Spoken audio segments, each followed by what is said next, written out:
Maayong gabi kanilang tanan mga kaigsuonan. Aniaw na sad kita karon sa tuang nga sinimana nga programa nga tuang gitawag og pamalandong sa ebanghelyo sa Domingo. And then ang atong kasaulugan sa simbahan nga tuang pamalandungan mao ang Domingo sa Pentecostes nga pagakutluon gikan sa ebanghelyo ni San Juan kapitulo 20 versikulo 19 ngadto sa 23. Pagbasa gikan sa Santos nga ebanghelyo sumala ni San Juan. Himayaw nikaw o Ginoo. Sa pagkagabi na niadtong Domingoha, nagtigom ang mga tinun-an sulod sa lawak ug unya gitrangkahan nila ang pultahan kay nahadlok man sila sa mga kadaguan sa mga Hudiyo. Unya mitungha si Jesus sa taliwala nila ug miingon, "Mainyo unta ang kalinaw." Human siya makasulti niini, iyang gipakita kanila ang iyang mga kamot ug ang iyang kilid. Nalipay pag-ayo ang mga tinun-an sa ilang pagkakita sa Ginoo. Unya si Jesus miingon kanila pag-usab, "Mainyo unta ang kalinaw." Ingon nga gipadala ako samahan, ako usab nagpadala kaninyo. Gisulti niya kini ug unya gihuypan niya sila og giingnan. Dawata ninyo ang Espiritu Santo. Kung pasayloon ninyo ang mga sala sa mga tao, gipasaylo kini. Kung ang ilang mga sala, dili ninyo pasayloon, dili usab kini pasayloon. Ang Ebanghelyo sa Ginoo. Daigon ikaw o Kristo. Maigsuon sa ako nang gikaingon, ang atoang pamalandungan mao ang dako nga kapistahan nga atong gitawag og sa Pentecostes. And then magisgot ganita og Pentecostes mao ang pagkunsad sa Espiritu Santo ngadto sa mga apostoles o ang pag-abot sa Espiritu Santo na matawag nato mao ang gisaad ni Kristo so wala pa siya musaka, no? Balik ngadto sa iyang amahan. Kung atong tan-awon nga sulod niining matawag natong pagpamalandong sa kasaulugan sa pagkabanaw hangtod sa Pentecostes, atong makita nga ang Dios na agyud nag-uban kanunay kanato. So, magisgot santa og kanang elementary nga catechism lang una. Di ba? Ang atong doktrina sa Santissima Trinidad, the Holy Trinity.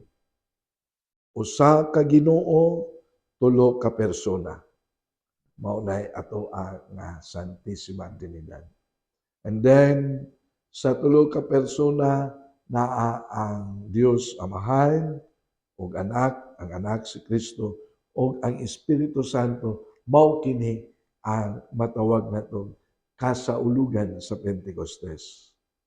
Atong gipunting, ato nga gipokus, ngadto sa ikatulo nga persona nga mao ang Espiritu Santo.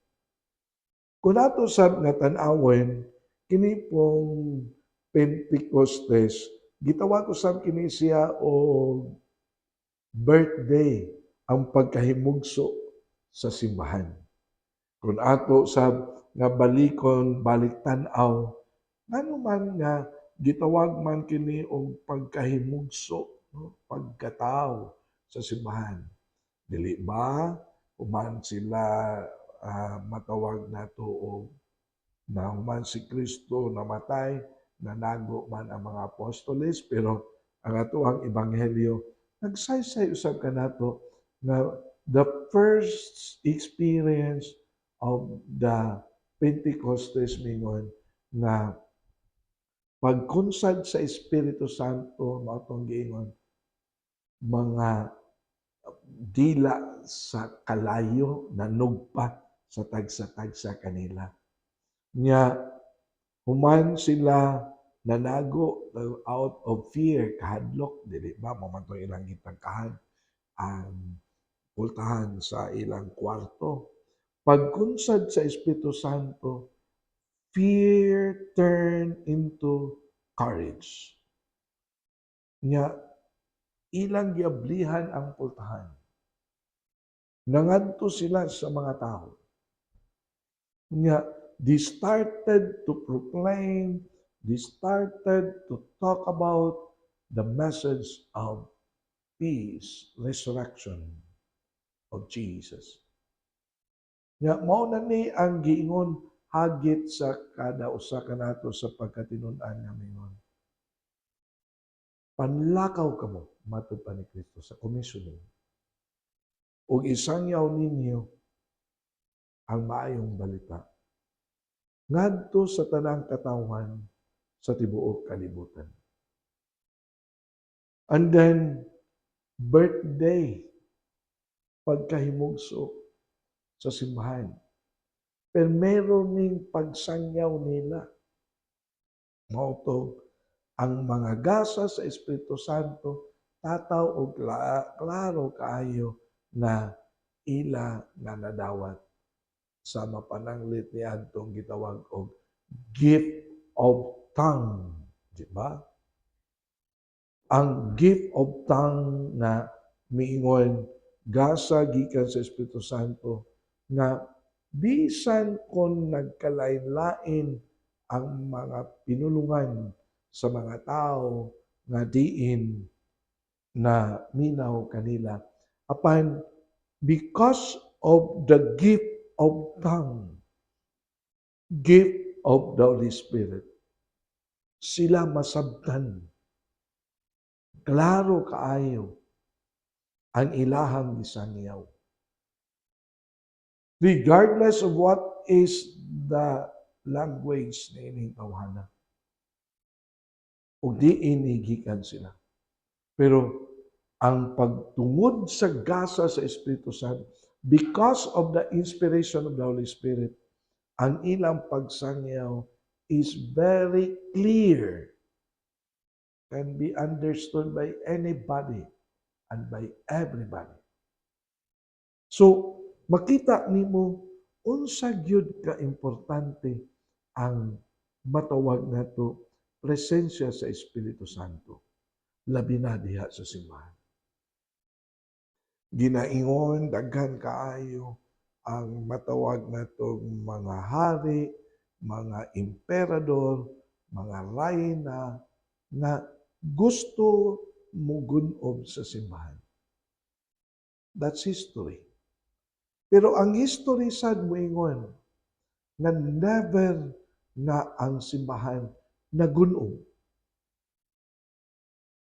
na hanaw. In spite sa persecution, in spite sa kasuko sa mga emperador, mga hari, o mga rayna ngadto sa simbahan. Pero ang simbahan nagpabilin nga nagbarog. Tinuod gitukod ni Kristo ang simbahan diha sa bato. Peter, Cephas, ang ato ang una nga Santo Papa.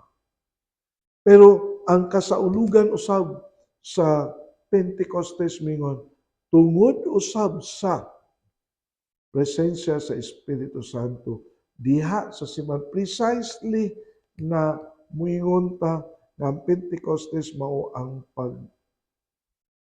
pagkatao sa simbahan. Sa ato pa, because of the presence of the Holy Spirit in the church, nobody can destroy it. Nobody can flatten it. Nobody can erase it. Tungod sa presensya sa Espiritu Santo. Mao na kung imong tan-awon ang history, persecutions, dark ages, Pero ang simbahan nagpabilin nga nagbarog. Dili tungod sa mga Santo Papa, sa mga obispo, sa mga pari, apan tungod kana sa presensya sa Espiritu Santo. Mao na ang kinatibuk-an sa atoang pagtuo sa Santissima Trinidad na mao sa mga atong paglantaw kinsa ug unsa ang atong Ginoo. Makaingon kita sa atong kaugalingon nga kalig-on, safety, pagka-stable, pagka-firm, dili matay-og, kay lagi naa ang gahom sa Espiritu Santo.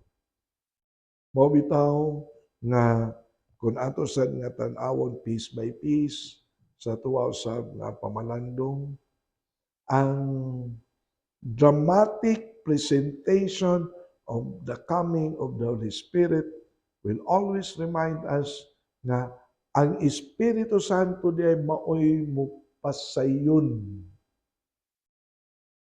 maklaro, masabtan ang atua nga pagpasabot pagsangyaw sa mensahe sa Dios.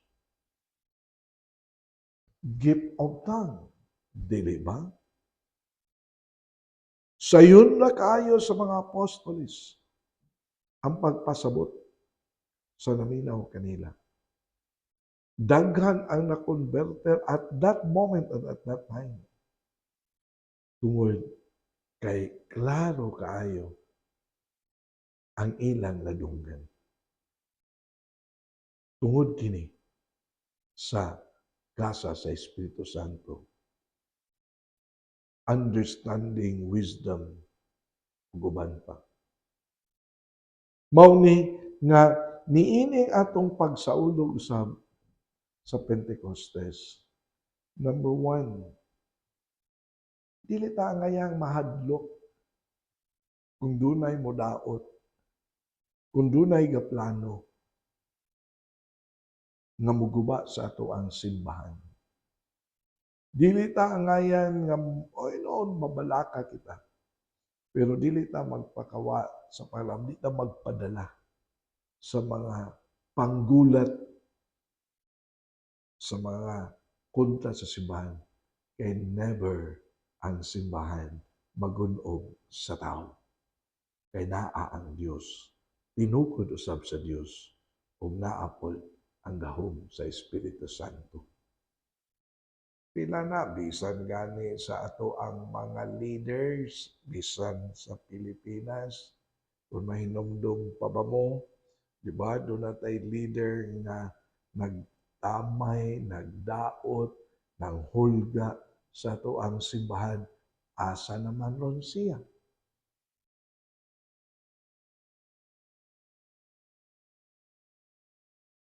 Naunsa naman ron siya? Pero ang simbahan, nagpabilin na nagbarog. Dili ba? Bisan ang history, bisan kadtong panahon ni Emperor Nero sa Roman Empire, na ang Kristiyano gigukod, gilutos, pero na-ending naman hinuoy na ang Kristyanismo mao na hinuoy gideklarar nga relihiyon sa whole Roman Empire. Mi-survive. Pila man kabuok hari nga mi-separate. No? Pila man kabuok hari nga mibuwag, mi-break away. Pero wala gihapon mapukan ang simbahan. Kini mao ni ang ako ang pagpakita diha kaninyo nga ang ato ang simbahan tinuod nga tinukod ni Kristo. Tinuod nga giprotektahan sa gahom sa Espiritu Santo. Tinuod nga gikuyugan gayud sa presensya sa Espiritu Santo. And in that regard, we are saved. Dili ba? Bisan kita nga mga matawag nato mga tinun-an ni Kristo. Sa atoang pagkatinun-an ni Kristo, atoa biya pod nga gidawat ang Espiritu Santo sa atoang nga kinabuhi. Bunyag, konperma, dili ba? Atong gidawat. Mauna nga usa ka hagit sa kada usa ka nato nga dili nato pakatulgon. Let us not take it for granted. Dili nato pukawon ang presensya sa Espiritu Santo na ato nang gidawat gamay pa ta sa panahon sa bunyag o unya sa panahon sa confirmation. The challenge to all of us, strengthen it, nurture it, and then in strengthening and nurturing the Holy Spirit within us, mauna naa kanunay ang kadasig. Kadasig sa ato ang pagpuyo isip usa ka magtotoo. Naa kanunay ang kaisog. Kaisog sa pagsangyaw sa maayong balita nga dili ta madala sa kahadlok ug kauwaw sama sa nahitabo sa mga apostoles sa diha nga mikunsad ang Espiritu Santo kanila. Naa kanunay ang matawag nato og kahapsay sa ato ang kaugalingon nga gitawag og kalinaw within ourselves. And then, dili na ta malibog. Usahay manggod, kung malibog ang tao, di siya matultulan kung sa angayan niya buhaton, kung sa angayan niyang desisyon niya mo. And because of the gift of the Holy Spirit, and because of the gift of the presence of the Holy Spirit in our life, una ang the gift of enlightenment. Dili ba? Through that gift of enlightenment, everything is very clear in our mind. Dili ta magpinataka. Dili ta kay dasmag lang. Dili ta matawag na to ataka lang og himo og desisyon. Ataka lang og lakat sa wa kay bawa sa padulong. Ataka lang og himo og mga butang nga makadaot sa atong kaugalingon. Mao na nga we are so blessed. So blessed nga we have the celebration of the Pentecost on the presence of the Holy Spirit in our life. Bisan sa ato ang kinabuhi, di ba? Bisan na among mga panit pagkalisod og wa ang gasa sa Espiritu Santo dili ka namo kalisod. Mao ni nga niining atong sad nga pagsaulog sa Pentecostes may sa tingali nga atoa pong palig-unon, buhion ang atong debosyon sa Espiritu Santo aron kita naa kanunay ang pagkamadasigon, kaisog, makanunayon diha sa pagsangyaw sa mayong balita. Niini karong panahon gutlo atong iampo atong mga kaigsoon mga masakiton. Amo lang itong amahan panalangini kanunay ang mga kaigsoon mga masakiton. Ayuha ang ilang tagsa-tagsa ka mga balatian og sakit. Kining tanan among gipangayo pinaagi ni Kristo among Ginoo. Amen. So, ani lang sa kukutob, magkita na po ta sunod nga Sabado, alas 6 sa gabi sa atuang FB account, Archdiocese of Cebu Catechetical Ministry. Kini si Father Joseph Intig, ang kanunay nga nauban kaninyo, nini atong pamalandong sa Ebanghelyo sa Domingo.